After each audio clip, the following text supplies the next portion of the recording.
let's kick this off. We're gonna think about that first habit, and it's all about being proactive. So, but before we even talk about leadership, before we really dive into this conversation, what does proactive even mean? Yeah, so Eric, it's a really great question. And I first read the 7 Habits of Highly Effective People when I was a middle school band director in about my 5th or 6th year of teaching. And reading that first habit about be proactive made such an impression on me.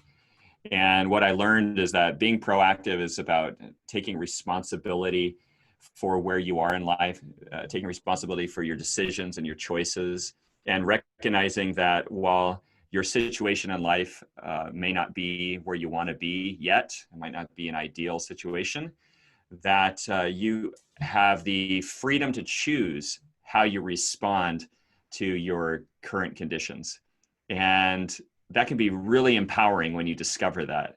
You also start realizing that when you blame others and you point the finger at somebody else, it ends up coming around and pointing at yourself. And so it can be scary when you all of a sudden you realize, hey, I can't blame my conditions. I can't blame other people. I have to start owning it and taking responsibility for where I'm at and where I'm going.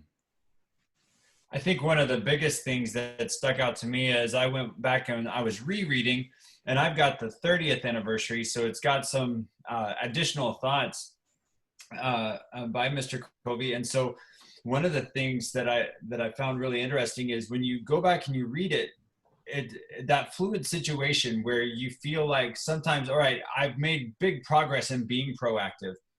But then you hear some of the quotes and you're like, oh, well, I said that here, or I say that here, and I'm jumping ahead a little bit maybe to the language, but this idea of being how fluid it is, that yes, we want to be proactive, but are there times where you might fall back into being reactive at times?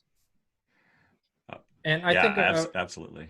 I think a really important thing that Dr. Arau pointed out there, sometimes it's scary to think about like what being proactive is and like versus being what reactive is. And when you really sit down and think about how you are moving about the day and thinking about, it's like, oh, I can blame this so easily, and I can blame it on this, and it's easy. It's really easy just to try to blame it on other things instead of realizing and admitting to yourself. It's like, wait, that's something I've been doing. That's a cause of me, and that's a really scary and a really big step in realizing that shift from being a reactive person to being proactive.